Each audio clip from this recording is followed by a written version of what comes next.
있었습니다.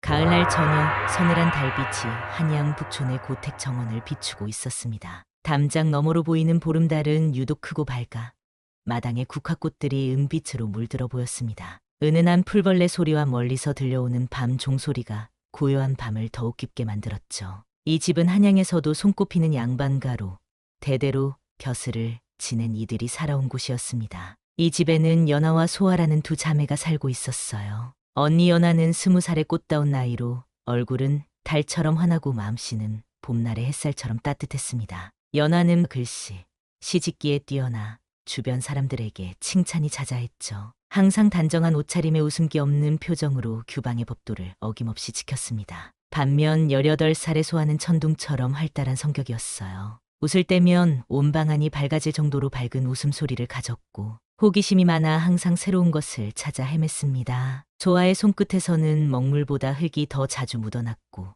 규방의 틀에 갇히기를 거부하는 마음이 컸죠. 언니, 오늘도 꽃님이 내 방에 옷을 가져다 놓았어. 소아가 작은 목소리로 속삭이자 연아는 책을 읽다 말고 동생을 돌아보았습니다. 또 나가려는 거니? 아버님께 들키면 큰일 날 텐데. 연아의 목소리에는 걱정이 가득했지만 소아의 눈은 이미 별빛처럼 반짝이고 있었어요. 걱정 마. 언니, 금방 다녀올게. 오늘은 활 쏘는 법을 더 배울 거야. 소아는 벌써부터 가슴이 두근거렸습니다. 날이 어두워질 무렵 몰래 남장을 하고 담을 넘어 밖으로 나가는 일은 이미 소아에게 습관이 되어 있었죠. 자네의 옷을 입고 머리를 틀어 올려 상투를 틀면 누구도 소아를 여인으로 알아보지 못했습니다. 깊은 밤, 소아는 약속한 대로 몰래 돌아왔어요. 얼굴에는 흙먼지가 묻었지만 눈빛만큼은 그 어느 때보다 생기 넘쳤습니다. 연아는 이미 동생을 기다리고 있었죠. 또 사냥을 했구나. 손에 상처가 생겼네. 연아가 걱정스럽게 동생의 손을 잡자 소아는 씩 웃으며 대답했습니다. 활시 위에 손가락이 긁혔어. 괜찮아, 언니. 나 오늘 꿩 한 마리를 잡았다고. 소아의 자랑스러운 목소리에 연아는 한숨을 쉬었어요. 동생의 비밀을 알면서도 이를 말릴 수 없었습니다. 소아가 행복해하는 모습을 보는 것이 연아에게는 무엇보다 중요했으니까요. 두 자매는 서로에게 누구보다 끈끈한 사이였습니다. 어머니를 일찍 여인 후 연아는 어머니 역할까지 맡아 소아를 보살폈고 소아는 언니를 전적으로 의지했어요. 그렇게 서로를 지켜주며 자란 두 자매였습니다. 다음 날 아침 두 자매는 갑작스레 아버지에게 불려갔습니다. 처제에 들어서자 아버지의 표정은 어느 때보다 엄숙했어요. 이제 너희들도 다 컸다. 혼이 날 때가 되었구나. 아버지의 말에 두 자매는 고개를 숙인 채 말없이 앉아 있었습니다. 아버지는 자신이 정한 혼인 상대에 대해 차분히 설명했어요. 연아야, 너는 민수라는 사람과 혼인하게 될 것이다. 비록 노비 출신이지만 이제는 큰 상단을 이끌 만큼 성공한 사람이란다. 사람됨이 정직하고 신의가 있어 내가 직접 선택했다. 연아는 고개를 더 깊이 숙였습니다. 아버지의 뜻에 순종하는 것이 딸의 도리라 생각했기에 내색하지 않았지만 가슴 한편에서는 알 수 없는 불안감이 일었어요. 소아야, 너는 김진사와 혼인하게 될 것이다. 나이는 좀 있지만 재산이 많고 벼슬길에 있으니 앞날이 창창하다. 병약하다고는 하나 그것이 내 걱정거리가 되진 않을 거다. 소아는 눈을 크게 뜨고 아버지를 바라보았습니다. 입술이 떨렸지만 감히 반대의 말을 꺼낼 수 없었어요. 소아의 마음속에는 이미 거부감이 자라고 있었지만 규방의 딸로서 부모의 뜻을 거스를 수는 없었습니다. 혼인은 한 달 후에 치를 것이다. 두 사람 모두 같은 날에 혼례를 올릴 테니 준비하도록 해라. 두 자매는 방으로 돌아온 후에야 비로소 서로의 눈을 마주볼 수 있었습니다.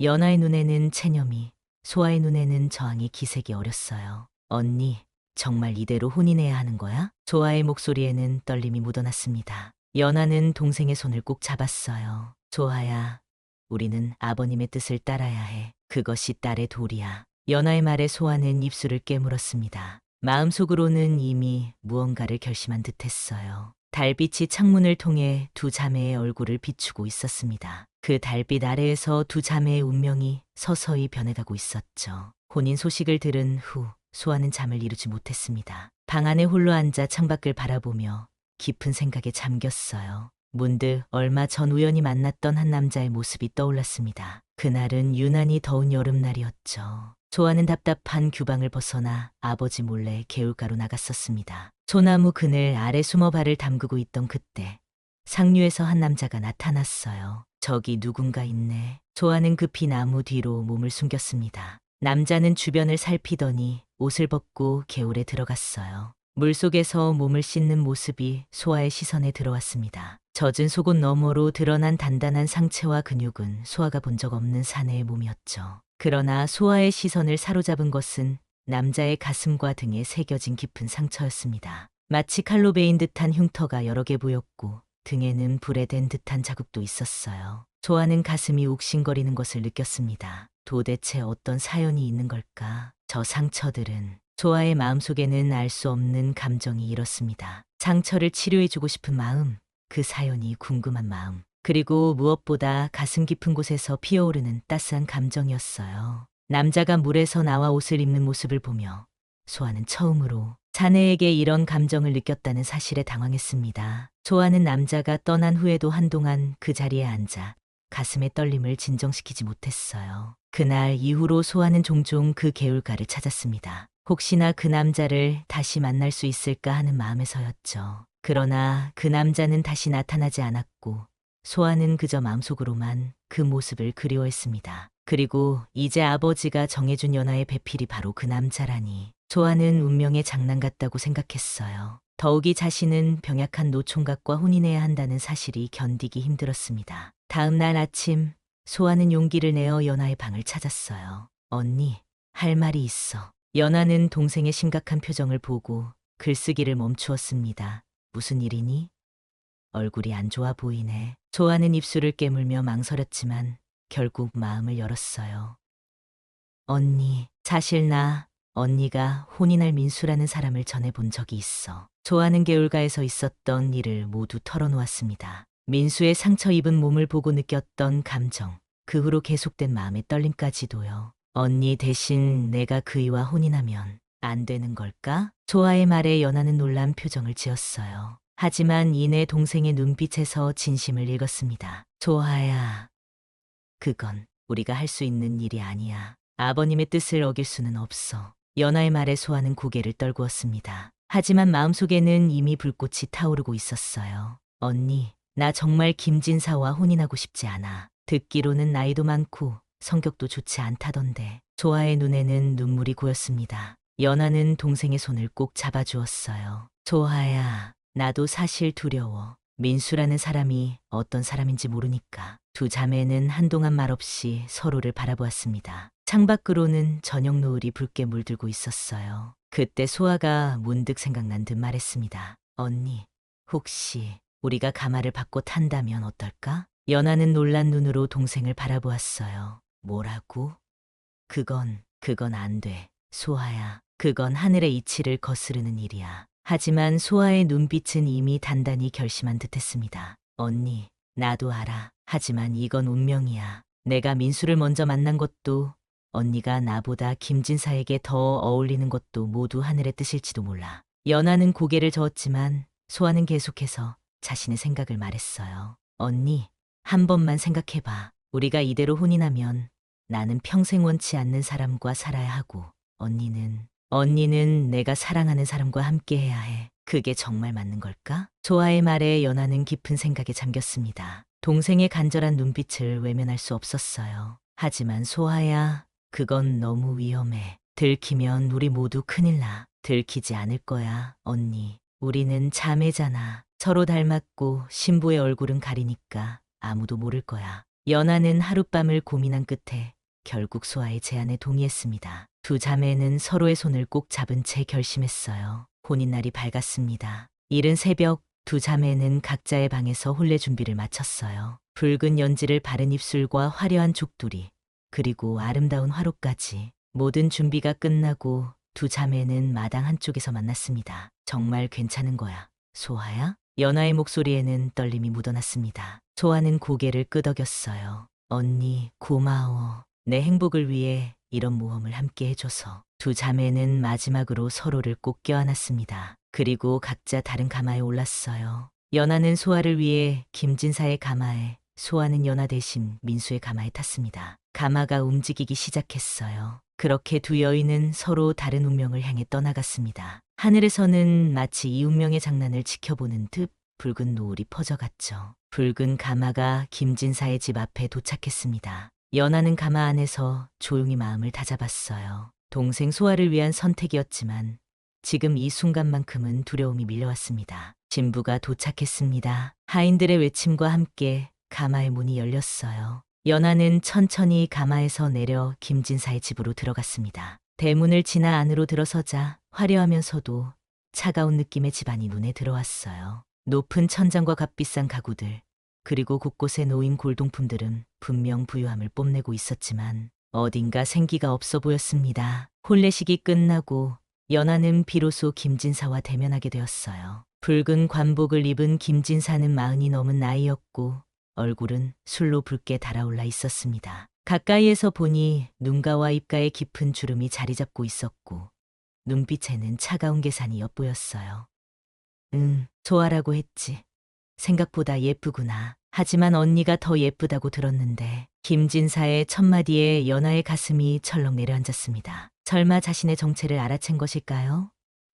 연하는 고개를 숙인 채 조용히 대답했어요. 감사합니다, 서방님. 김진사는 연하의 얼굴을 자세히 살펴보더니 흥미를 잃은 듯 고개를 돌렸습니다. 오늘 저녁에 손님들이 온다. 준비해라. 이렇게 첫 대면은 싱겁게 끝났어요. 연하는 안채로 안내되어 잠시 휴식을 취했습니다. 창밖으로 보이는 정원의 꽃들이 눈에 들어왔지만 그 꽃들마저 생기 없이 시들어가는 것처럼 보였어요. 해가 저물 무렵 김진사의 집에는 손님들이 찾아오기 시작했습니다. 모두 나이 지긋한 남자들이었고 연하는 이들이 김진사의 친구들임을 알 수 있었어요. 어이, 신부를 데려오너라. 김진사의 우렁찬 목소리에 하녀가 연하를 데리러 왔습니다. 연하는 처음으로 술자리에 불려나가는 것에 당황했지만 겉으로는 침착함을 유지했어요. 서방님, 제가 나가도 괜찮을까요? 연하가 조심스럽게 물었지만 김진사는 이미 술에 취해 얼굴이 붉게 달아올라 있었습니다. 당연하지. 내 아내인데 내 친구들에게 자랑해야지. 어서 이리 와서 내 옆에 앉아라. 연하는 떨리는 마음으로 김진사 옆에 앉았어요. 술자리는 이미 한창이었고 취기가 오른 남자들의 시선이 연하를 향했습니다. 김형, 신부가 정말 예쁘구만. 복이 많은 사람이야. 한 손님이 말하자 다른 이들도 연이어 칭찬을 늘어놓았어요. 김진사는 만족스러운 표정으로 술잔을 들이켰습니다. 자, 신부도 한잔하게. 김진사가 연하에게 술잔을 내밀었어요. 연하는 평소 술을 마시지 않았지만 거절할 수 없어 잔을 받아들었습니다. 감사합니다. 하지만 저는 술을 무슨 소리냐. 내 아내가 되었으면 내 말을 들어야지. 어서 마셔라. 김진사의 강압적인 말투에 연하는 결국 술잔을 입에 댔어요. 쓰던 술이 목을 타고 내려가자 얼굴이 화끈거렸습니다. 밤이 깊어갈수록 술자리는 더욱 소란스러워졌어요. 김진사와 손님들은 점점 더 취해갔고 그들의 언행은 더욱 거칠어졌습니다. 여보, 신부니까 춤이라도 한번 춰봐. 내 친구들이 보고 싶어 하는구먼. 김진사의 말에 연하는 당황했지만 거절할 수 없었어요. 연하가 자리에서 일어나 조심스럽게 몸을 움직이자 취한 손님들이 환호했습니다. 더 흥겹게, 더 흥겹게. 김진사가 소리쳤고 연하는 창피함에 얼굴이 붉어졌어요. 그때 김진사가 갑자기 연하의 팔을 잡았습니다. 여보, 이렇게만 입고 있으면 답답하지 않아? 저고리 좀 벗어봐. 연하는 눈이 커졌어요. 저고리를 벗으면 비단 속옷이 드러날 텐데 이건 너무 심한 요구였습니다. 서방님, 이러시면 안 됩니다. 연하의 목소리가 떨렸지만 김진사는 이미 술에 취해 연하의 저고리를 잡아당겼어요. 왜 안 된다는 거야? 내 아내인데. 김진사의 거친 손길에 저고리의 고름이 풀렸고 살짝 열린 틈으로 비단 속옷이 드러났습니다. 연하는 급히 옷매무새를 바로잡으려 했지만 이미 늦었어요. 오호, 김형. 아내분 정말 예쁘구만. 손님들의 야유와 웃음소리가 방 안에 가득했습니다. 연하는 수치심에 눈물이 났지만 애써 감정을 누르고 참았어요. 내가 내 언니와 혼사를 치렀으면 재산을 더 많이 받았을 텐데 왜 동생인 너가 선택된 거야? 그 값은 이렇게라도 치러야 하지 않겠느냐. 김진사의 말에 연하는 충격을 받았어요. 김진사는 처음부터 자신과 소아를 재산의 가치로만 판단하고 있었던 것입니다. 더구나 자신이 소아가 아닌 연하라는 사실을 모르는 채 무심코 던진 이 말은 연하에게 더 큰 상처가 되었습니다. 겨우 술자리가 끝나고 연하는 방으로 돌아왔어요. 하녀가 준비해둔 목욕물이 있었지만 그 물조차도 차갑게 식어 있었습니다. 연하는 그 차가운 물에 몸을 담그고 오랫동안 씻었어요. 물에 온몸을 담근 채 연하는 오늘의 수치심을 씻어내려 했었습니다. 하지만 물은 몸의 더러움만 씻어낼 뿐 마음의 상처까지 치유해주지는 못했어요. 소아야, 내가 여기 왔다면 어땠을까? 연하는 동생을 생각하며 중얼거렸습니다. 소아였다면 아마 이런 대우를 받지 않았을 거라는 생각에 쓴웃음이 나왔어요. 소아는 항상 당찬 성격으로 이런 상황에서도 자신의 뜻을 굽히지 않았을 테니까요. 하지만 괜찮아. 이건 내가 선택한 일이야. 연하는 다시 한번 마음을 다잡았습니다. 동생의 행복을 위해 선택한 길이었으니 후회는 없었어요. 다만 앞으로 김진사와의 삶이 어떻게 될지 두렵기만 했습니다. 밤이 깊어갔어요. 연하는 이불을 끌어당겨 몸을 감쌌습니다. 창밖으로는 차가운 달빛이 스며들었고 혼자 남은 방 안에서 연하의 눈물이 조용히 베개를 적셨습니다. 청록색 가마가 민수의 집 앞에 도착했습니다. 소아는 가슴이 두근거렸어요. 언니 연하인 척해야 한다는 부담감과 동시에 그토록 그리워하던 민수를 만난다는 설렘이 교차했습니다. 신부가 도착했습니다. 하인의 외침과 함께 가마의 문이 열렸어요. 소아는 천천히 가마에서 내려 고개를 숙인 채 민수의 집으로 향했습니다. 대문을 지나 안으로 들어서자 예상과 달리 소박하면서도 따스한 느낌의 집안이 눈에 들어왔어요. 화려한 장식보다는 정갈하게 정리된 가구들과 은은한 등불빛이 집안을 채우고 있었습니다. 혼례식이 끝나고 소아는 드디어 민수와 대면하게 되었어요. 민수는 30살 남짓한 나이로 키가 크고 단단한 체격을 가졌습니다. 무엇보다 소아의 눈길을 끈 것은 민수의 눈빛이었어요. 따뜻하면서도 깊은 눈동자는 마치 깊은 우물처럼 사람을 끌어당기는 매력이 있었습니다. 연아 씨, 반갑습니다. 민수의 첫 인사에 소아는 언니의 이름을 듣는 순간 가슴이 철렁 내려앉았어요. 소아는 고개를 더 깊이 숙인 채 작은 목소리로 대답했습니다. 저도 반갑습니다, 서방님. 민수는 소아를 자세히 살펴보았습니다. 소아는 민수가 혹시라도 자신이 연하가 아닌 것을 알아챌까 두려웠지만 민수는 그저 미소를 지을 뿐이었어요. 많이 긴장했나 봅니다. 천천히 둘러보세요. 이제 이곳이 당신의 집입니다. 민수의 부드러운 목소리에 소아는 안도했습니다. 하녀의 안내를 받아 안채로 들어간 소아는 신부의 방으로 안내되었어요. 방 안에는 정갈하게 준비된 이부자리와 화장대, 그리고 창가에는 작은 화분이 놓여 있었습니다. 마님, 목욕물을 준비해 두었습니다. 하녀가 나간 후 소아는 잠시 방 안을 둘러보았어요. 창밖으로는 작은 정원이 보였고 달빛이 고요히 내려앉고 있었습니다. 소아는 거울 앞에 앉아 자신의 얼굴을 바라보았어요. 언니 연하와 닮았지만 분명 다른 점이 있었습니다. 민수가 알아차리지 않을까 하는 불안감이 다시 밀려왔어요. 난 지금 무슨 짓을 하고 있는 거지? 소아는 자신의 행동에 의문이 들었습니다. 하지만 이미 돌이킬 수 없는 선택을 했고 이제는 끝까지 가야만 했어요. 밤이 깊어갔습니다. 소아는 목욕을 마치고 신부의 옷으로 갈아입었어요. 방문을 두드리는 소리가 들렸고 소아의 심장은 더욱 빠르게 뛰기 시작했습니다. 들어오셔도 됩니다. 소아의 떨리는 목소리에 민수가 방문을 열고 들어왔어요. 민수는 이미 신랑의 복장을 벗고 단정한 옷차림이었습니다. 민수는 천천히 소아에게 다가왔어요. 괜찮으십니까? 민수의 걱정 어린 목소리에 소아는 고개를 끄덕였습니다. 하지만 손끝은 여전히 떨리고 있었어요. 많이 무서우신가 봐요. 걱정 마세요. 당신이 준비될 때까지 기다릴게요. 민수의 말에 소아는 놀랐습니다. 보통의 첫날 밤과는 달리 민수는 소아의 마음을 먼저 헤아리고 있었어요. 아니에요. 그냥 조금 긴장했을 뿐이에요. 소아가 용기를 내어 말했습니다. 민수는 소아의 맞은편에 앉아 차분히 말을 이어갔어요. 사실 저도 많이 긴장했습니다. 당신과 같은 분과 혼인하게 될 줄은 몰랐거든요. 소아는 민수의 진심 어린 말에 가슴이 따뜻해졌습니다. 비록 자신이 연하가 아닌 소아라는 사실을 민수는 모르지만 그 진심만큼은 느껴졌어요. 오늘 밤은 당신이 원하는 대로 하세요. 민수의 말에 소아는 눈을 크게 떴습니다. 민수의 배려심 깊은 태도에 소아는 더욱 민수에게 끌리는 마음이 들었어요. 정말 괜찮으시겠어요? 소아가 조심스럽게 물었습니다. 민수는 따뜻한 미소로 대답했어요. 내가 괜찮은 게 아니라 당신이 원하길 바라는 겁니다. 두 사람의 시선이 마주쳤고 그 순간 소아는 자신의 속임수에 대한 죄책감을 잠시 잊었습니다. 방 안의 등불빛이 흔들리며 두 사람의 그림자를 벽에 드리웠어요. 소아가 조금씩 민수에게 다가갔습니다. 두 사람의 입술이 맞닿는 순간 세상의 모든 소리가 멈춘 것 같았어요. 민수의 숨결이 소아의 얼굴을 감쌌고 소아는 자신도 모르게 눈을 감았습니다. 민수의 손길은 봄바람처럼 부드러웠고 소아의 심장은 마치 새가 날개짓하듯 빠르게 뛰었어요. 두 사람의 숨소리가 얽히며 방 안의 온도는 점점 올라갔습니다. 밤하늘의 별빛 같은 눈동자가 마주치고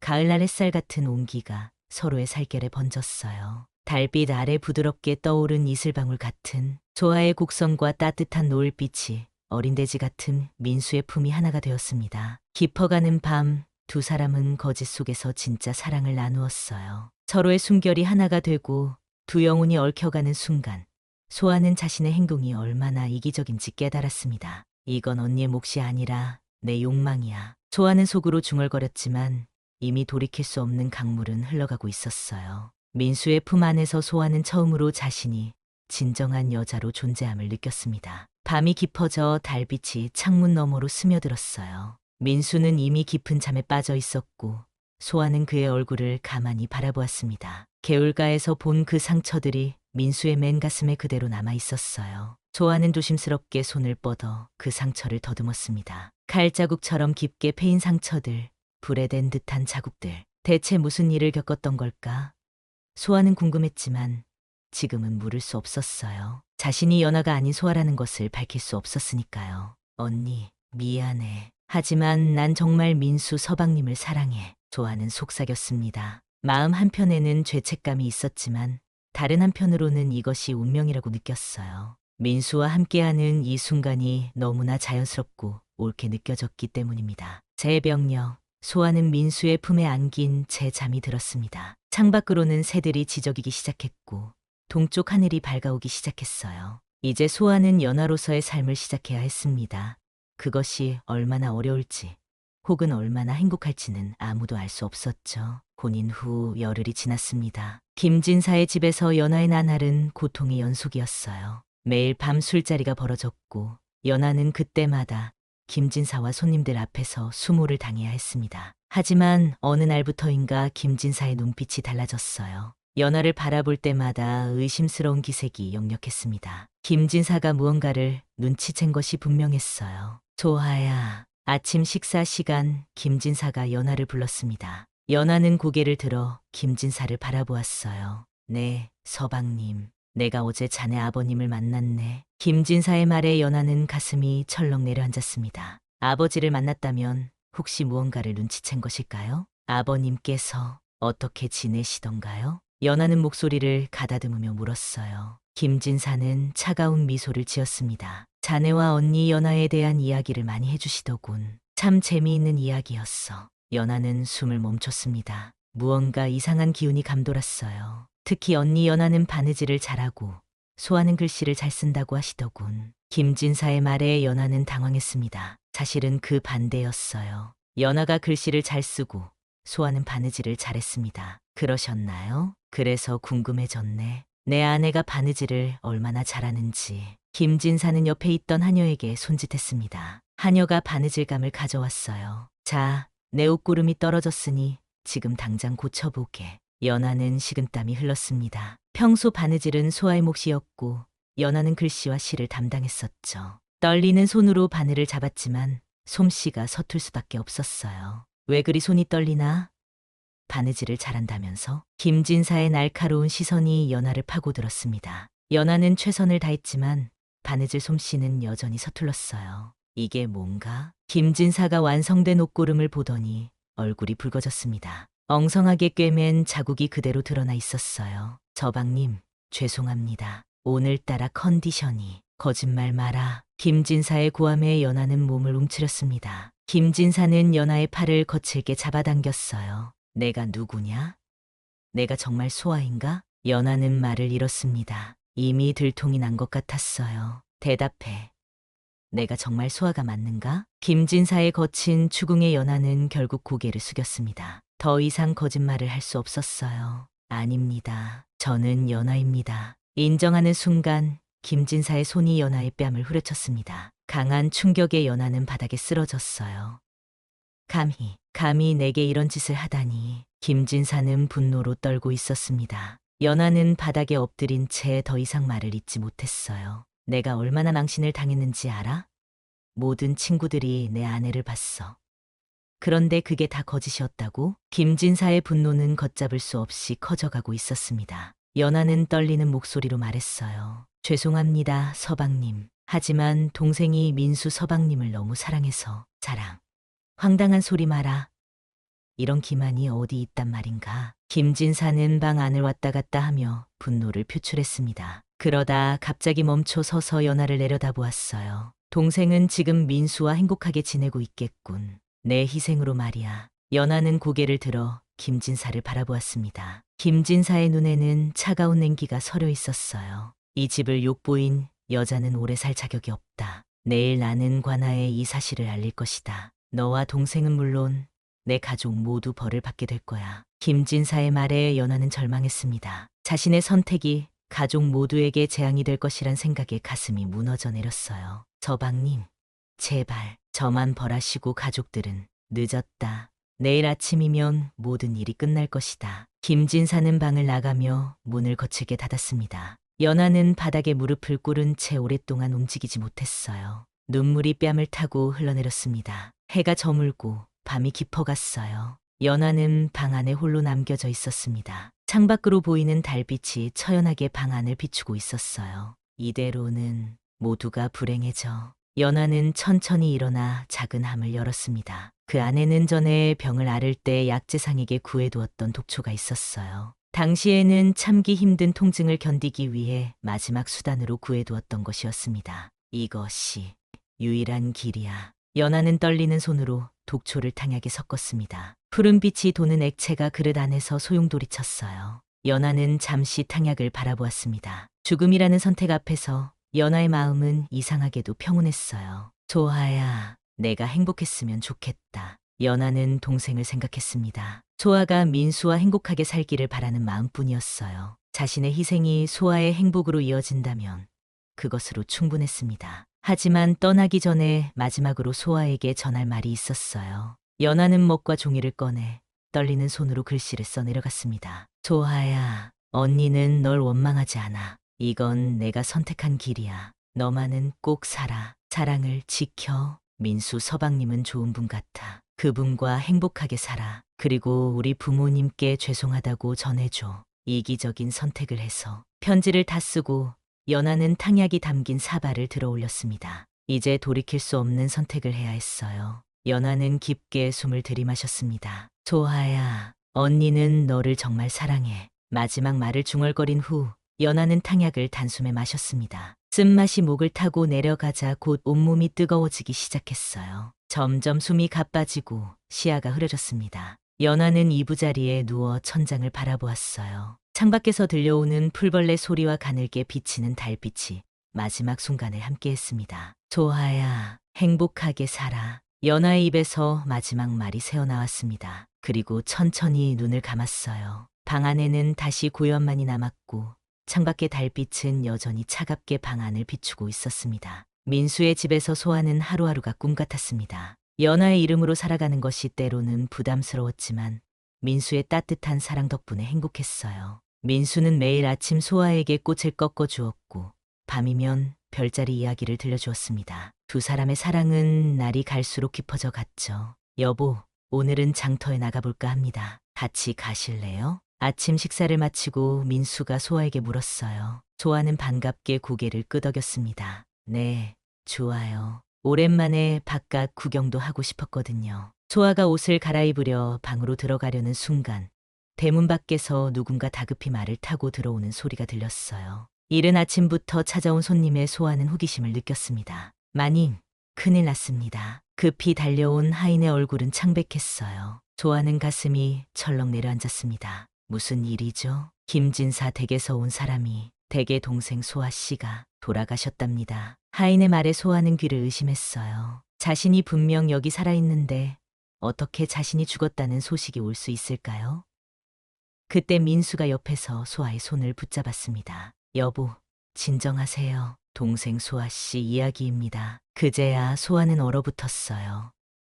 연아, 언니 연아가 죽었다는 말이었습니다. 소아의 다리에 힘이 빠졌고 민수가 재빨리 부축해 주었어요. 어떻게 된 일인가요? 소아의 목소리가 떨렸습니다. 하인은 고개를 숙인 채 대답했어요. 독약을 마셨다고 합니다. 김진사 댁에서 편지 하나를 보냈습니다. 하인이 내민 편지를 소아는 떨리는 손으로 받아들었습니다. 익숙한 글씨체, 언니의 필체였어요. 소아는 방으로 달려가 문을 닫고 편지를 펼쳤습니다. 소아야, 언니는 널 원망하지 않아. 이건 내가 선택한 길이야. 너만은 꼭 살아. 사랑을 지켜. 편지의 마지막 부분에는 눈물 자국이 선명했어요. 소아는 편지를 가슴에 안고 소리 죽여 울었습니다. 언니가 왜 이런 극단적인 선택을 했는지 이해할 수 없었어요.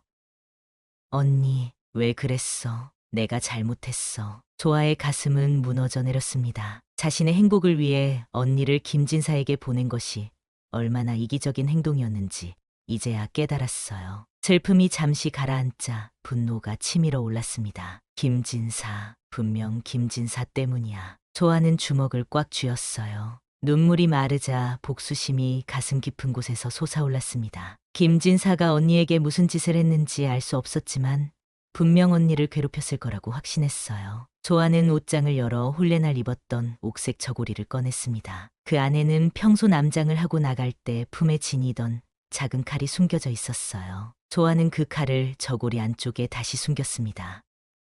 언니, 내가 복수해 줄게. 소아는 민수 몰래 집을 빠져나왔어요. 김진사의 집으로 가는 길, 가을비가 내리기 시작했습니다. 비에 옷이 젖었지만 소아의 가슴에 타오르는 분노의 불꽃은 꺼지지 않았어요. 김진사의 집에 도착한 소아는 망설임 없이 대문을 두드렸습니다. 하인이 나와 누구냐고 물었어요. 저는 소아입니다. 김진사 서방님을 뵈러 왔어요. 하인은 놀란 표정을 지었지만 곧 소아를 안으로 안내했습니다. 김진사는 서재에 앉아 책을 읽고 있었어요. 소아가 들어서자 김진사는 책에서 눈을 떼지 않은 채 말했습니다. 왔구나. 기다렸다. 소아는 차분히 김진사 앞에 섰어요. 김진사는 이제야 고개를 들어 소아를 바라보았습니다. 내 언니가 죽었다. 알고 있겠지? 김진사의 말투에는 감정이 없었어요. 소아는 손을 꽉 쥐었습니다. 언니가 왜 죽었는지 알고 싶습니다. 김진사는 비웃듯 웃었어요. 내 언니가 내가 아닌 것을 알게 됐지. 그리고 내가 관아에 알리겠다고 했어. 그러자 스스로 목숨을 끊었다. 소아의 눈에서 불꽃이 일었습니다. 김진사는 계속해서 말을 이었어요. 이제 다 끝난 줄 알았겠지? 하지만 아니야. 내일 나는 관아에 내 가족의 기만 행위를 고발할 것이다. 너희 가문은 몰락할 거야. 김진사의 말이 끝나기도 전에 소아는 저고리 안에 숨겨둔 칼을 빼들었어요. 그리고 순식간에 김진사에게 달려들어 칼을 그의 가슴에 깊숙이 찔렀습니다. 김진사의 눈이 크게 떠졌어요. 그의 입에서 피가 흘러나왔습니다. 하지만 김진사는 마지막 힘을 다해 소아의 옆구리를 칼로 찔렀어요. 두 사람 모두 쓰러졌습니다. 소아는 옆구리를 부여잡은 채 비틀거리며 김진사의 집을 빠져나왔어요. 가을 비는 더욱 거세게 내리고 있었고 소아의 피는 빗물에 씻겨 내려갔습니다. 언니, 내가 해냈어. 소아는 민수의 집으로 돌아가려 했지만 발걸음이 점점 무거워졌어요. 피가 계속 흘러나왔고 시야가 흐려졌습니다. 소아는 길가에 쓰러졌어요. 민수 서방님, 미안해요. 소아의 의식이 점점 멀어져 갔습니다. 빗소리만이 소아의 귓가에 들렸어요. 그때 멀리서 누군가 달려오는 발소리가 들렸습니다. 소아는 희미하게 민수의 목소리를 들었어요. 연아야, 연아야. 하지만 소아는 더 이상 대답할 힘이 없었습니다. 의식이 점점 아득해져 갔어요. 마지막 순간 소아는 언니 연아의 얼굴을 떠올렸습니다. 언니, 미안해. 곧 만나자. 달려온 민수의 눈에 비친 광경은 끔찍했습니다. 빗속에 쓰러진 소아의 몸 주변으로 붉은 빗물이 흘러내려가고 있었어요. 민수는 그 자리에 얼어붙었다가 이내 달려가 소아를 안았습니다. 연아야, 정신 차려. 제발. 민수의 목소리는 흐느낌으로 가득했어요. 빗물과 눈물이 뒤섞인 얼굴로 소아를 바라보는 민수의 눈에는 공포가 서려 있었습니다. 소아의 얼굴은 창백했고 입술은 파랗게 변해가고 있었어요. 의원을 불러오라. 빨리. 민수는 주변의 하인들에게 소리쳤습니다. 하지만 마음 한구석에서는 이미 희망이 없다는 것을 알고 있었어요. 소아의 상처는 너무 깊었고 이미 많은 피를 흘렸습니다. 여보, 왜 이런 짓을? 어디를 다녀온 거예요? 민수는 소아를 품에 안은 채로 집으로 향했습니다. 빗줄기는 더욱 거세게 내리고 있었어요. 소아의 몸은 점점 차가워지고 있었지만 민수의 품은 뜨거웠습니다. 집에 도착한 민수는 소아를 조심스럽게 방바닥에 눕혔어요. 상처를 확인하니 옆구리에 깊은 자상이 있었습니다. 민수는 급히 피를 닦아내고 옷으로 상처를 압박했어요. 제발 죽지 마. 민수의 손은 피로 물들었고 그의 눈에서는 끊임없이 눈물이 흘러내렸습니다. 그때 소아가 희미하게 눈을 떴어요. 흐린 시야로 민수를 바라보는 소아의 눈에는 안타까움이 어려 있었습니다. 저방님. 소아의 목소리는 바람에 스치는 낙엽처럼 가늘었어요. 민수는 소아의 손을 꼭 잡았습니다. 말하지 마요. 의원이 곧 올 거예요. 그때까지 힘을 내요. 하지만 소아는 이미 자신의 시간이 얼마 남지 않았음을 알고 있었어요. 목숨이 다해가는 이 순간, 소아는 마지막으로 진실을 말하고 싶었습니다. 저방님, 사실 저는 소아가 말을 꺼내려 했지만 민수는 손가락을 소아의 입술에 대며 말렸어요. 지금은 말하지 마요. 나중에 충분히 이야기할 시간이 있을 거예요. 하지만 소아의 눈에는 이미 결의가 서려 있었습니다. 마지막 힘을 다해 소아는 말을 이었어요. 저방님, 저는 연하가 아니에요. 저는 소아예요. 민수의 얼굴에 충격이 번졌습니다. 믿을 수 없다는 표정으로 소아를 바라보았어요. 무슨 말을 하는 거예요? 본래 날 언니와 제가 가마를 바꿔 탔어요. 언니는 김진사에게 가고 저는 서방님께 왔어요. 소아의 고백에 민수는 할 말을 잃었습니다. 그동안의 기억들이 한순간에 다른 의미로 다가왔어요. 그가 사랑했던 사람, 함께 지내왔던 사람이 연하가 아닌 소아였다니. 왜 그런 짓을 한 거예요? 민수의 목소리에는 당혹감이 묻어났지만 분노보다는 슬픔이 더 컸습니다. 소아는 희미한 미소를 지었어요. 서방님을 사랑했어요. 개울가에서 처음 봤을 때부터. 소아의 말에 민수는 어리둥절했습니다. 개울가에서? 민수는 그때의 기억을 더듬었어요. 여름날 개울에서 목욕을 했던 그날 누군가 지켜보고 있었던 것 같다는 느낌이 들었던 적이 있었습니다. 그래서 언니는 김진사 집에서 독약을 마셨어요. 소아의 말에 민수는 더욱 충격을 받았습니다. 이제야 하인이 전해준 소아의 죽음 소식이 실은 연하의 죽음이었다는 것을 이해했어요. 그래서 김진사에게 간 거군요. 복수하러. 민수의 말에 소아는 고개를 끄덕였습니다. 숨이 점점 가빠지고 있었어요. 저방님, 미안해요. 거짓말해서. 하지만 저의 사랑만큼은 진실이었어요. 소아의 눈에서 눈물이 흘러내렸습니다. 민수는 그 눈물을 조심스럽게 닦아주었어요. 저는 행복했어요. 서방님과 함께한 시간, 처음으로 여자로서 살 수 있게 해준 건 당신이었어요. 소아의 목소리가 점점 작아졌습니다. 민수는 소아를 더 꼭 안았어요. 소아야, 가지마. 제발. 민수는 이제 이름까지 바뀐 상황이 어색했지만 마음은 여전했습니다. 누구든 이름이 무엇이든 그는 이 여인을 사랑했어요. 소아인지 연하인지는 중요하지 않았습니다. 소아는 마지막 힘을 다해 손을 들어 민수의 얼굴을 쓰다듬었어요. 그리고 희미한 미소를 지으며 말했습니다. 사랑해요. 영원히. 소아의 붉은 입술이 민수의 입술에 마지막으로 닿았습니다. 그것은 가볍고 짧은 입맞춤이었지만 그 안에는 소아의 모든 사랑과 후회, 그리고 작별 인사가 담겨 있었어요. 입맞춤이 끝나자 소아의 손이 힘없이 떨어졌습니다. 소아야. 민수는 소아를 흔들었지만 소아는 더 이상 대답하지 않았어요. 마지막 숨을 내쉰 소아의 얼굴에는 평온함이 깃들어 있었습니다. 마치 오랜 여정 끝에 편안한 안식을 찾은 것처럼요. 민수의 울음소리가 방 안에 울려 퍼졌습니다. 바깥에서는 여전히 비가 내리고 있었어요. 빗소리와 민수의 흐느낌만이 밤의 정적을 깨뜨렸습니다. 민수는 소아의 차가워진 몸을 안고 밤새 울었어요. 사랑했던 여인의 눈가와 입가에 키스하며 다시는 돌아오지 않을 그녀를 애도했습니다. 지금 그가 껴안고 있는 건 소아였지만 그의 마음속에는 이미 소아와 연하가 한 사람으로 녹아들어 있었어요. 당신은 마지막까지 거짓말을 했군요. 미안하다고 했지만 당신이 사과할 일은 아니었어요. 민수는 속삭였습니다. 소아의 얼굴을 바라보며 이제는 영원히 닫힌 그 눈 속에서 보았던 사랑의 빛을 기억했어요.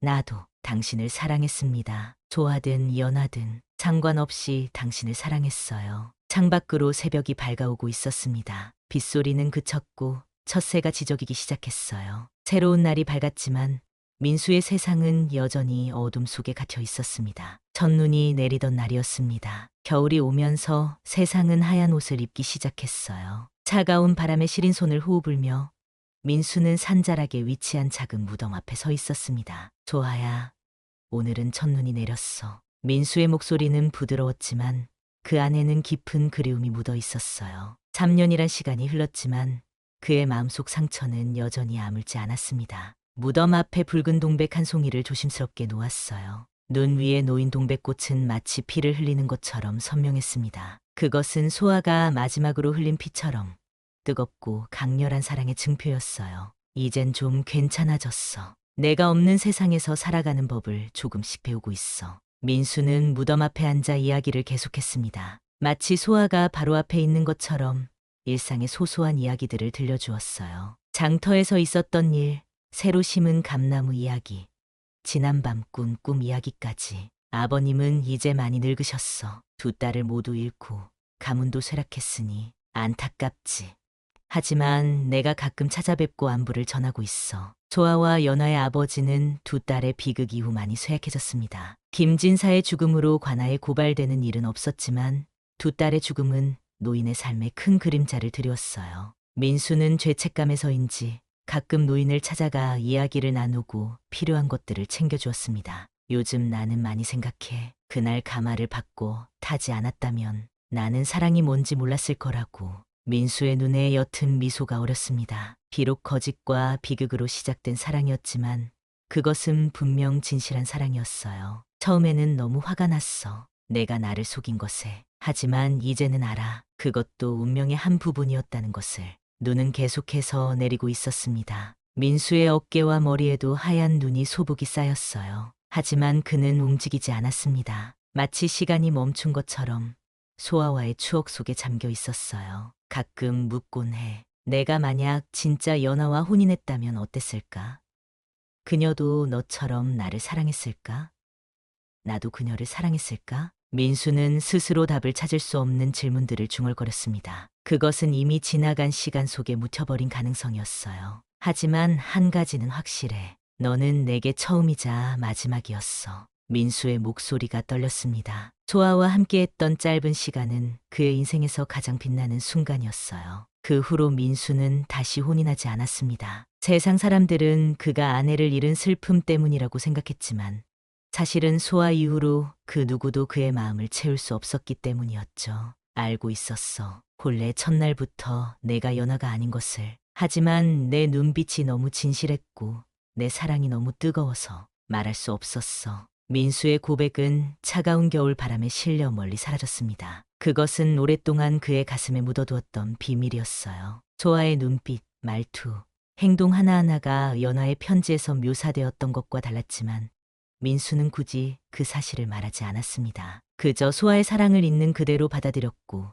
그 안에서 자신도 진정한 사랑을 찾았기 때문이었죠. 너의 진심이 느껴졌어. 그래서 너를 사랑했던 거야. 이름이 무엇이든 내가 누구든. 민수는 소아의 무덤을 쓰다듬었습니다. 차가운 돌 위에 쌓인 눈을 조심스럽게 치우며 마치 소아의 얼굴을 쓰다듬듯 부드럽게 손을 움직였어요. 이제 가볼게. 다음에 또 올게. 민수는 일어나 무덤을 한 번 더 바라보았습니다. 그리고 속으로 마지막 말을 덧붙였어요. 다음 생에는 처음부터 우리가 만날 수 있기를. 발걸음을 돌려 산을 내려가는 민수의 뒷모습이 눈 속에 점점 작아져 갔습니다. 그가 남긴 발자국도 곧 새로 내리는 눈에 덮여 사라질 것이었어요. 하지만 소아에 대한 그의 사랑만큼은 세월이 흘러도 지워지지 않을 것입니다. 멀리서 까마귀 한 마리가 하늘을 날아갔습니다. 그 모습이 마치 소아의 영혼 같다고 민수는 생각했어요. 자유롭게 어디든 갈 수 있는 영혼. 이제는 모든 아픔에서 벗어나 평화를 찾았기를 바라며 민수는 마음속으로 기도했습니다. 겨울 햇살이 잠시 구름 사이로 얼굴을 내밀었어요. 차갑지만 따스한 그 빛이 민수의 얼굴을 비추었습니다. 마치 소아가 저 하늘에서 미소 짓고 있는 것처럼요. 다음에 만나면 우리는 더 행복할 거야. 약속해. 민수의 마지막 인사가 겨울바람에 실려 하늘로 올라갔습니다. 눈이 내리는 겨울 산자락에 사랑과 그리움의 이야기가 조용히 머물렀어요. 이제 이 이야기는 옛 한양의 전설이 되어 사람들의 입에서 입으로 전해져 내려갑니다. 어떤 이는 밤하늘에 가까운 두 별을 가리키며 저것이 바로 연하와 소와 자매의 별이라네라고 말하곤 했어요. 사랑과 희생, 그리고 운명의 장난이 빚어낸 비극적인 이야기로 수백 년이 지난 지금까지도 많은 이들의 가슴을 울립니다. 개울가에서 우연히 시작된 한순간의 설렘이 두 자매의 운명을 완전히 바꿔놓았죠. 한 사람의 선택이 다른 이의 삶에 얼마나 큰 영향을 미칠 수 있는지, 운명의 실타래는 얼마나 복잡하게 얽힐 수 있는지 보여주는 이야기입니다. 사랑은 때로 기쁨보다 슬픔을, 행복보다 아픔을 더 많이 안겨주기도 하지만 그럼에도 불구하고 우리는 사랑을 찾아 나서게 됩니다. 그것이 바로 우리 인간의 숙명이 아닐까요? 이제 이야기는 끝났지만 그들의 사랑은 영원히 계속될 것입니다. 마치 첫눈이 내리는 날 붉은 동백꽃 한 송이가 하얀 눈 위에 남기는 선명한 자국처럼요. 오늘도 긴 이야기를 들어주셔서 감사합니다. 편안한 밤 되시고 다음 이야기에서 뵙겠습니다.